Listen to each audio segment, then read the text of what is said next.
اینجا کفاشی محمد آقای فروزانیان در شهرستان بوجنورد. محمد آقا شما چند سال کفاش هستین محمد آقا؟ من الان نزدیک 30 سال الان کفاشم.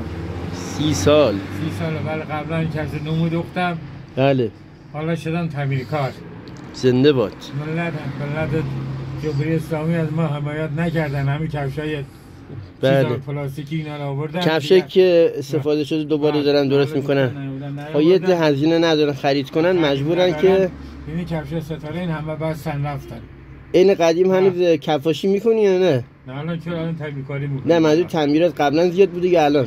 الان زیاد بودن. الان زیاد شده آره. مردم پول ندارن، بهتر از این کفاش کونه رو میارن. بله. ولی تعمیر نمیارن. به هر حال موفق باشین. این مغازه‌تون هم به این کوچیکی و جمع جوری آره. من هر موقع میام ما هر موقع میام میبینیم مشغول کار هستیم. خدا انشالله به کار برکت بده انشالله.